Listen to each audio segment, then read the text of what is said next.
Welcome to the show.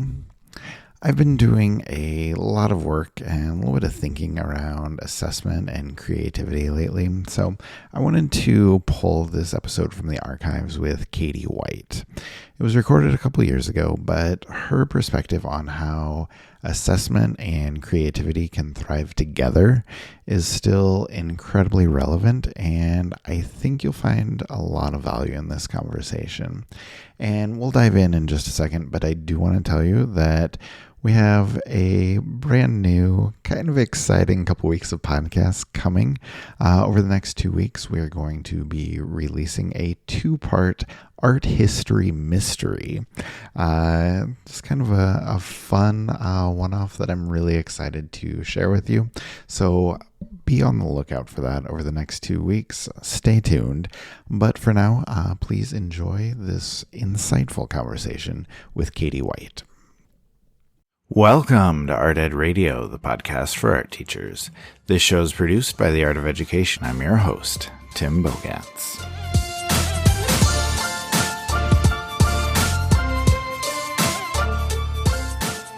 A couple of weeks ago, we had a great conversation with Andreas Luzarski on the psychology of creativity, and that was incredibly well received. People just love talking about creativity. So we are going to dive into creativity a little bit more, and today's guest is Katie White.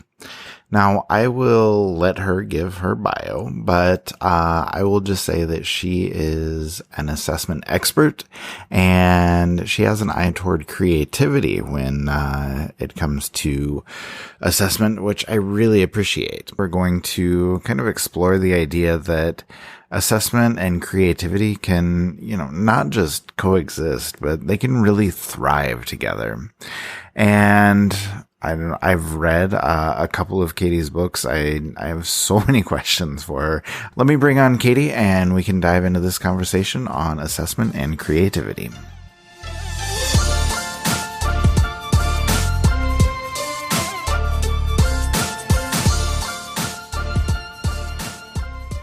All right, Katie White is joining me now. Katie, how are you? I am great. I'm enjoying a beautiful sunny day here in Saskatchewan, Canada. I love it. Love it. So welcome to the show, I guess, first of all. And to start with, can you give our listeners a quick introduction? Maybe just tell us about your career, your work, what you do, what kinds of things you're interested in. Sure. So I my career feels complex, but I'll try to be concise. Okay. So I started out as a classroom teacher in middle years, which was unexpected because I thought I was going to be a high school English teacher, but I ended up in middle years and stayed there for many, many years, 15. But eventually sort of migrated down to elementary for a while and then moved up to high school where I taught high school art, and I was also the vice principal. And then I headed back into elementary when I became a principal, and then I became a coach.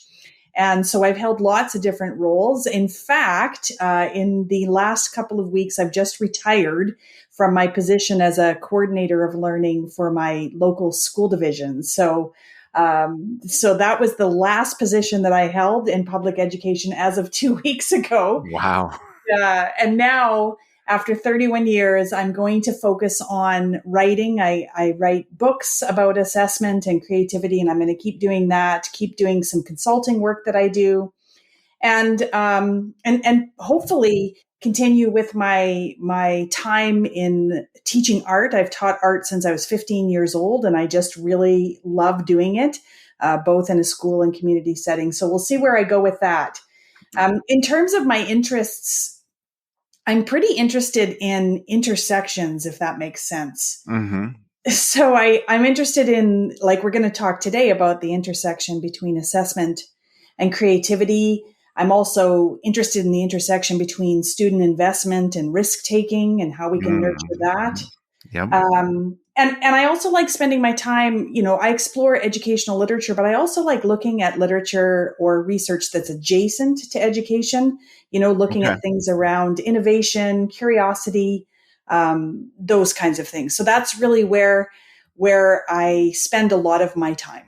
Oh, that's fantastic. Well, let me first say congratulations on the retirement. That's Thank exciting. you. It But is. I love the fact that you're going to continue to write, and if you can teach more art, we always need all of that. So that's all good stuff. But Yeah. no, I wanted to kind of chat a little bit about one of those intersections for sure.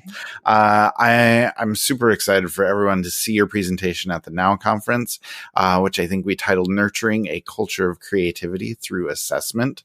So I guess that's probably a good place to start the discussion. Is talking about the relationship or the intersection, as you called it, between creativity and assessment. So can you just talk a little bit about, why that intersection matters and how those two ideas of creativity and assessment can work together?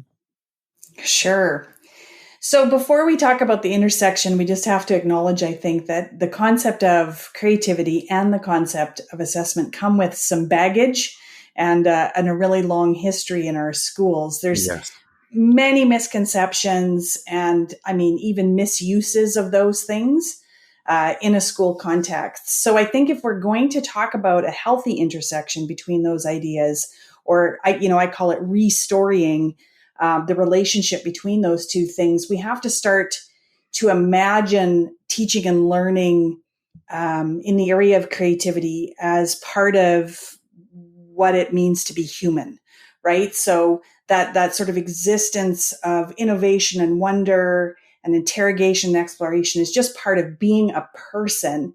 And we want to nurture that in classrooms, but we have to do it alongside assessment, which sometimes doesn't do that.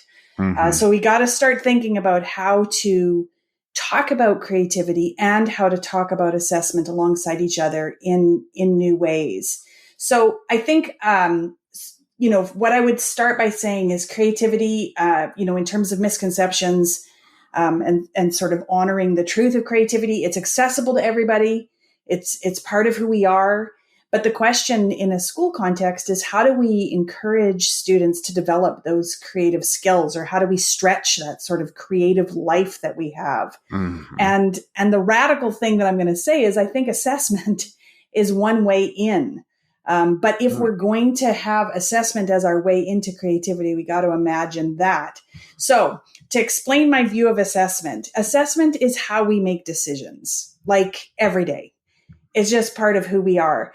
And, when you think about assessment as this sort of balance between imagining a future state and taking stock of our current state and then making a decision, with that definition of assessment, we can start to see how it might dovetail with the concept of creativity, because creativity just can't exist without decision making. Right, right.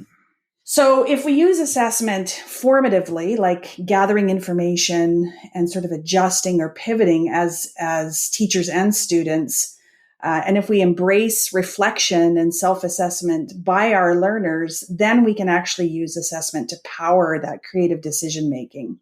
So it's through assessment that we advance those creative muscles. I hope that makes sense. No, that makes a lot of sense. I like that. And I want to talk a little bit more about that in just a second. But first, I want to talk a little bit more about creativity, kind of what that looks like from your view. As I know in your presentation, you talked a little bit about what you call a culture of creativity. And I would love for you to just kind of define that, talk about, what does that look like in the classroom? Like what are students doing when they're part of a culture of creativity? Sure. So the way that I phrase it in the book Unlocked that I wrote about this is I call those, that creative culture, like the creation of a healthy creative space. And so we think about the physical space, right, that we offer students, but we also really think about a safe emotional space, a safe social space, a safe intellectual space, all of those parts of that space that we have to create. Because in that space, we really want students to take risks. I mean, that's the foundation of creative thinking, is trying something out, right? But alongside risk taking, we're going to have people who make mistakes, because part of taking a risk is is potentially having the outcome not work in our favor.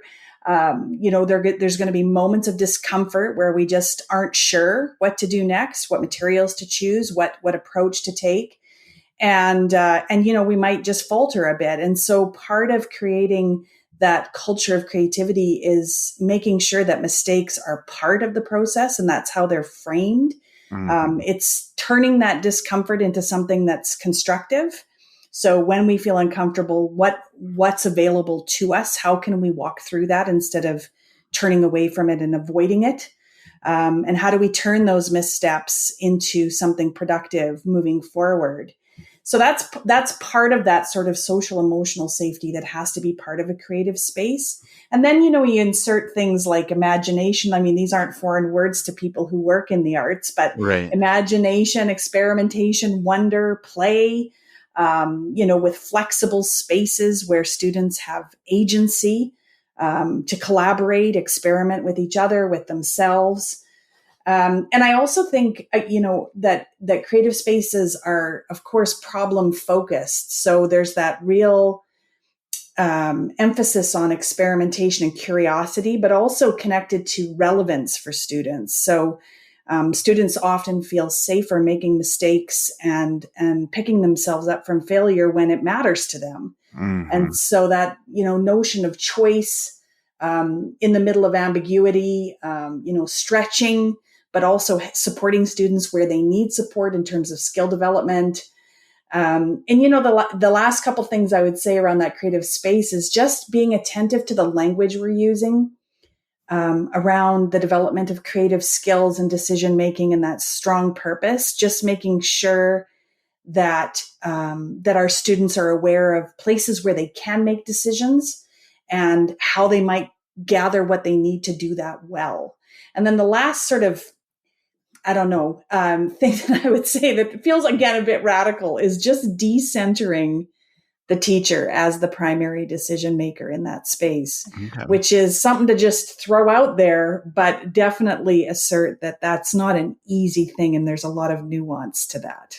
Yeah, for sure. I think that's a discussion that happens a lot amongst art teachers, just like what role do we play as an educator? And, that varies by comfort level, just by what grade you're teaching, by how much art your kids have had in the past. Like there's a lot that goes, like you said, it's very nuanced. So, but I think that is a discussion that's worth having. But I would like to circle back to talking a little bit more about assessment. And, you mentioned using assessment to kind of guide our creativity or to use it as, how it can be a way in to being creative. And so I guess I would love to just hear a little bit more about what that looks like or what you're envisioning there, just thinking about, how can assessment help or how can it support with, our kids becoming creative with developing that culture of creativity. Okay. Well, there's a few things. And they're probably not in the best order, but I'm going to give it a go. So again, going back to the idea that assessment is really imagining a future state, whether it's a product or a performance or just a process that we want to try, materials we want to investigate, but just imagining that future state and then figuring out where we are in this moment and looking at the distance between those two things and pivoting in a way that makes sense. If that's what assessment is, then we can start to imagine ways that we might insert more intentional taking stock of where we are today moments, right? So it's that check-in, right? Where, how are we doing? What decisions have we made up to this point? What are we seeing? What are we noticing? What are we wondering? What are we hoping for? And then what options are available to us? But, even within that, there's again, I go back to the word nuance. There's a couple of nuances that I think are unique to the creative space. When you talk about assessment in general education, you often talk about, setting criteria right off the hop, making sure that students know what's expected of them and, descriptions of quality. But I think in a creative space, we have to delay that criteria setting somewhat. I think there needs to be moments where students are playing and investigating and wondering without the structure initially.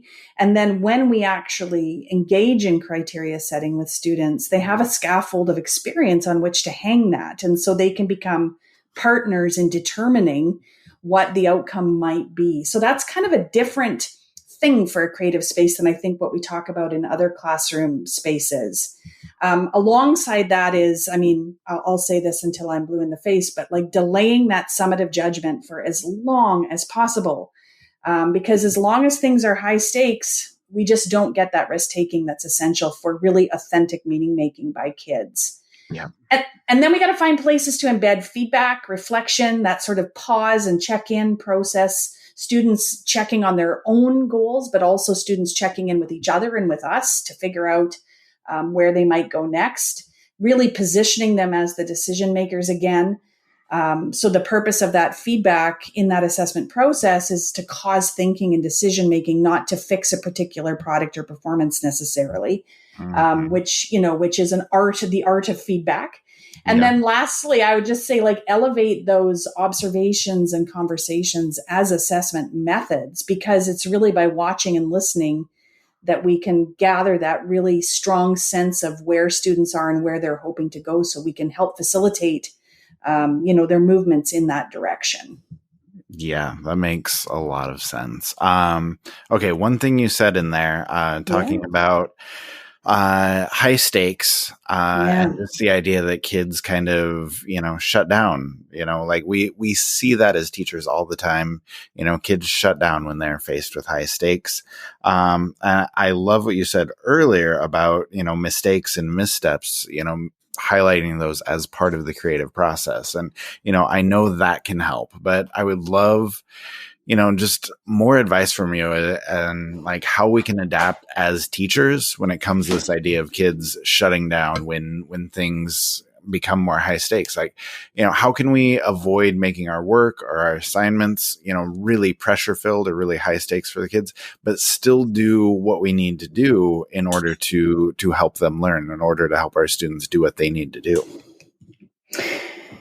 Yeah, it's a quandary for sure. I think part of the challenge in answering this question or thinking about this question is sometimes there's high stakes that are placed upon students by the educational system, but sometimes the high stakes are placed upon the students by themselves or their perception of what it is that they're doing. And so, like with any assessment experience, we want to engage in a nice root cause analysis of what's going on there, right? Like, why are students feeling that pressure? And is it through the language we're using? And, that the timing of introducing a score or a grade, is that the problem? Or is the problem, a perception around what it is that they're trying to do, sort of a mismatch between their current skill level and their intended outcome? So that's a little bit a part of it. I also think that, this is the hard part in a creative space. Well, in any space, if I'm being honest, any learning space, but it's kind of the balance between moving ahead with projects and performances that we're trying to engage students in, but also like seeking confirmation of readiness for some of the evaluating that we might be doing. So, partnering with students and asking them if they're ready to share. Are you ready to, perform this for other people? How are you feeling in terms of your safety, right? And being able to show this to someone else. And I think that part of that is really lingering in, what I call exploration and elaboration stages. Well, I don't call it that. The research calls it that, but they're beautiful stages where we sort of front load the time that students can spend messing around with things so that, so that they don't feel that pressure, so they can actually experience that feeling of play and wonder before we ever introduce that sort of pressure of scores and grades. And that's why, that's going back to my delaying criteria setting, even something as small as that, after a day of messing around with materials, saying, okay, so what have we learned about what we're going to be using? What might start to emerge as criteria? That can just be a very freeing discussion around assessment, as opposed to giving them, this rating scale of things that are expected. It's just, a lot of it is in how we language the work we're doing and the amount of time that we give students before we ever attach a score or an evaluation or judgment to that. Yep, that makes a lot of sense. You're giving me a lot to think about. I'm taking a lot of notes here. Okay. No, and also I appreciate you in every answer. I feel like you're giving me a segue into my next question of what I want to ask you. But I want to talk about the stages of the creative cycle, because I think that's something that just about everybody who teaches art should be thinking about, maybe paying a little bit more attention to. So I was kind of diving into these when I was reading Unlocked, the book that you wrote, but you talk in there about the creative cycle with exploration, elaboration, expression, and then, ending with reflection and response.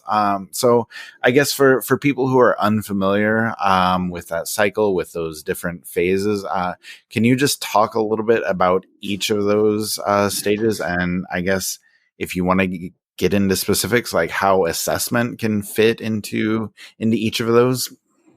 Sure, I'd love to. So exploration is, often the first stage of any creative process for students. It involves a whole variety of things. Like some of the things, a lot of this will be very, very familiar to arts teachers, but it's where we introduce catalysts like questions or images, materials. Students have a little bit of time to mess around and then incubate a bit. They can collaborate. They can start to curate what it is they might select for whatever it is that they're doing. Mm-hmm. But really, at exploration, it's the time when they just begin to formulate that future state, right? They're just starting to imagine an outcome. And we can help them along by modeling that or sharing mentor texts or mentor images or things like that. But it's really a chance for them to ease their way into that future state. And at this stage, we're really heavily engaged in feedback. How you feeling? This is what I'm noticing. What are you wondering? This is what I'm wondering. A little bit of pre-assessment. What do we need really to get into this? What materials do we need? What time do we need? Who do we need support from? So it's just starting to get our toes into the water of whatever creative expression we're working on. Mm-hmm. And then we move into elaboration, which is, deeper research. Where do I need to go for answers or ideas? Getting some insight. There's lots of analysis and refining and experimenting at this stage. We're probably setting our criteria, starting to say, hey, what might this look and sound like when it's a good quality at the end? We're playing around with form. And so this will be like, in terms of assessment, this is lots of formative check-ins, feedback, again, that self-assessment, and probably students are ready to start setting goals or intentions for the time that they're spending. Like in the next 15 minutes, this is what I'm going to try. This is what I'm hoping to accomplish. And I imagine teachers are engaging in some pretty heavy observation and conversation at this point, because artifacts and performances are starting to take shape. And the advantage for a teacher is we can step back a little bit and watch. We can watch who's leaning in, who's leaning back, who's leaning on each other, and where might we insert ourselves as, a further catalyst into that sort of refinement that we're doing. Expression is that time when students make a decision in the creative process to share it. And it can be sharing it with us as teachers, that, handing it in. Mm-hmm. But it can also be performing it for an audience, small or large. It can be sharing it with a partner. It can be sharing it with a trusted family member or someone we care about. And at this stage, we're really inviting students to think about, boundaries. What are you ready to share? What are you not ready to share? How can you prepare yourself and your audience for what you're going to share? Students are probably practicing and refining their, analyzing whatever it is they've created against the criteria, making a decision about whether the criteria changes or their product or performance changes.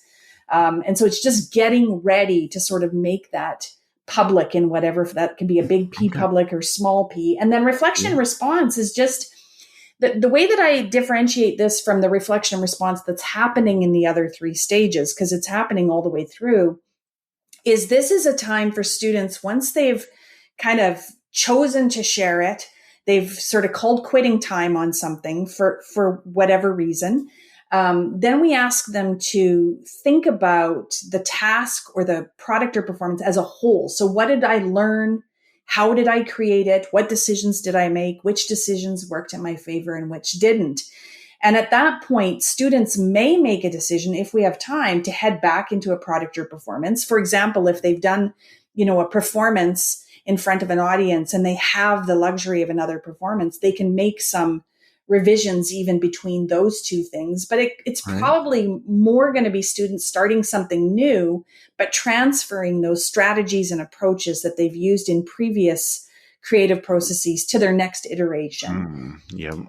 Yeah. And then the last thing at this stage really could be summative assessment by teachers. This could be the moment where we say, okay, are you ready? And the kids say, yep, we're ready. And then we engage in that sort of judgment if that's what's required of us. We could withhold that even longer. I mean, I could have said this in your previous question. I mean, portfolios are a great way to continue to delay that summative because students have that chance to curate what goes in a portfolio, which pieces they want to share for which purposes. And so we can even delay it. We could say, tuck this into your portfolio. This might be something that you're ready to share when it's time for me to give you a grade, if that's the case. But that's another option at this stage. No, I like all of that. Yeah, so many awesome ideas within there. Yeah, I really like the idea of just the portfolio. I've been thinking a lot about delaying assessment, pushing it back, like you said, and that's a great way to do that. So, but I do have one, I guess, last question for you.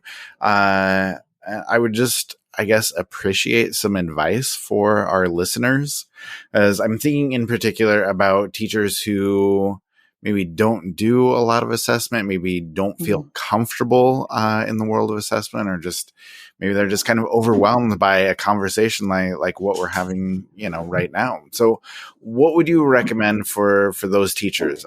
Can you offer like a couple places to start, some things to focus on, or maybe just like a reminder of the importance of assessment and how it can help our students? Absolutely. So first of all, I would say, give yourself some grace, because everybody struggles with this. Assessment is hard because we control it. In our classroom spaces, we certainly have agency, but some of us feel like our agency is limited. There's outside pressures, outside systems. There's things like standardized tests that really cause conundrums for teachers. So I just want to honor the fact that it's not easy to do this. And I never would want to communicate that to anybody. Part of what can help, I think, is to remind yourself that for most of the time in our creative spaces, assessment is just a way of checking in.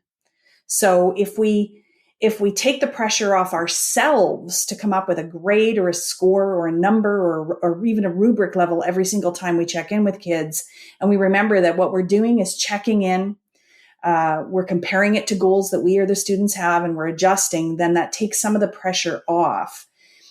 Fold into that, again, I've mentioned this in my earlier, embracing observation and conversation as valid assessment methods. I think a lot of people feel like they're cheating when they don't have an artifact that proves something. And so what I encourage teachers to remember is that we are professionals. There's a reason why we're called professionals. It's because we hold professional knowledge about our students and their developmental readiness, about our domain, and about pedagogy, or how people learn. And so we are very positioned to know when a student is demonstrating something with a level of skill and quality that we're hoping to see. And so, in my session, I'm going to share a couple of templates or tools around collecting observational evidence and conversational evidence.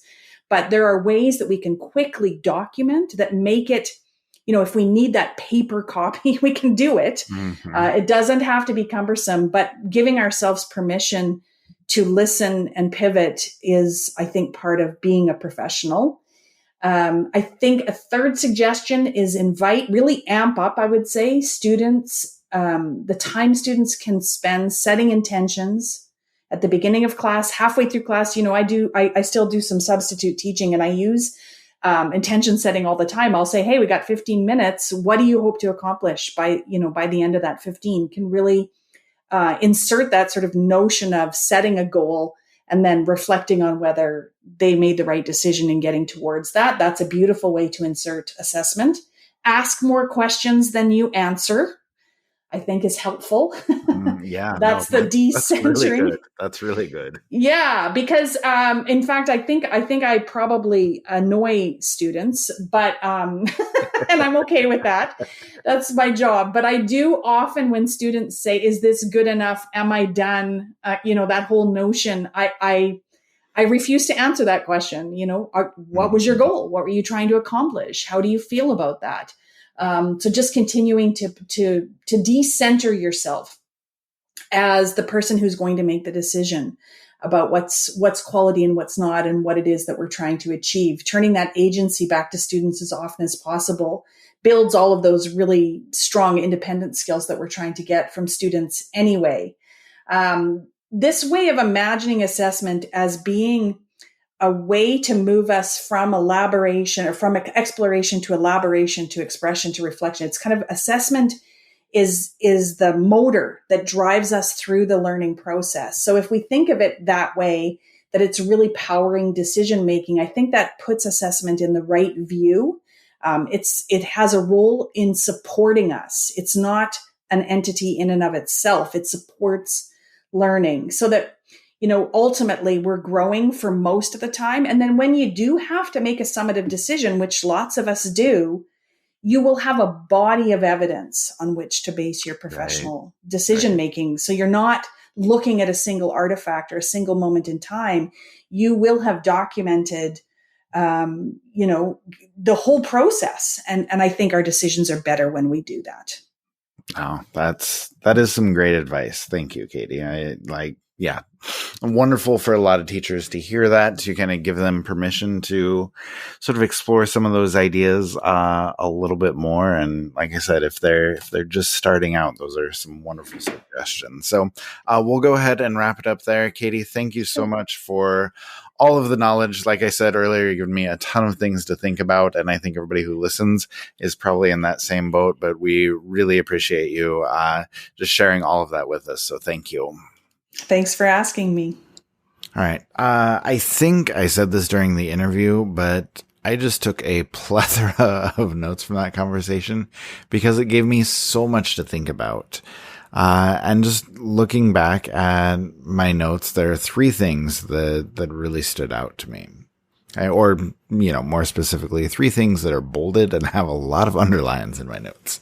I'll mention these fairly quickly. I promise. I know we've talked for a while already, but I wanted to let you know just, I guess, what I'm going to be reflecting on after this. And I would be curious to hear from you, after you listen to this episode, what your takeaways from this conversation, what those takeaways are.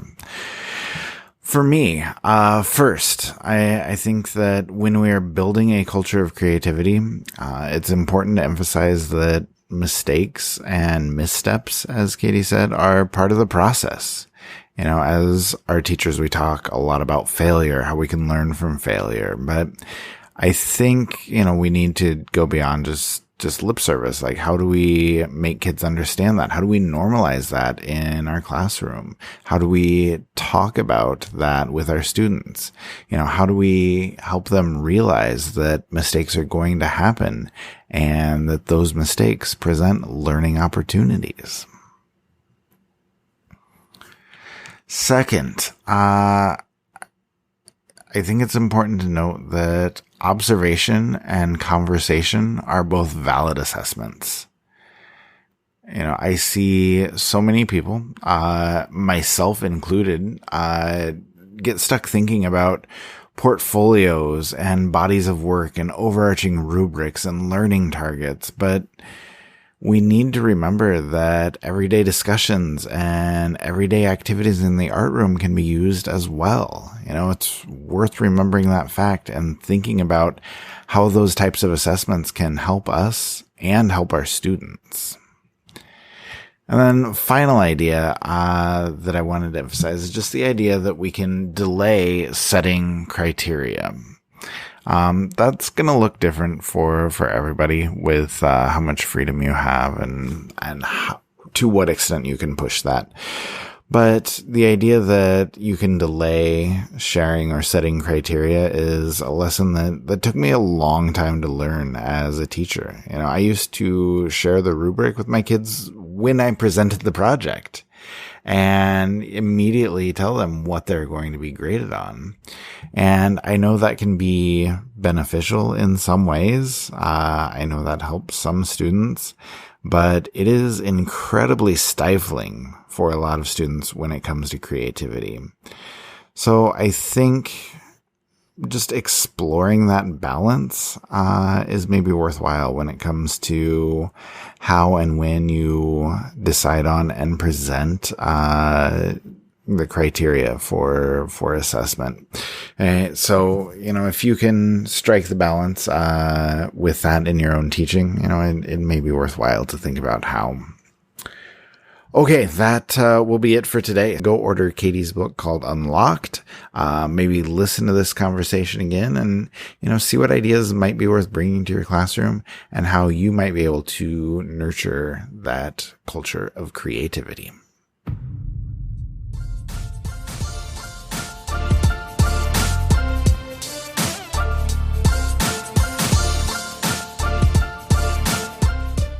Art Ed Radio is produced by the Art of Education University with audio engineering from Michael Crocker. Thank you for listening, and we'll be back next week.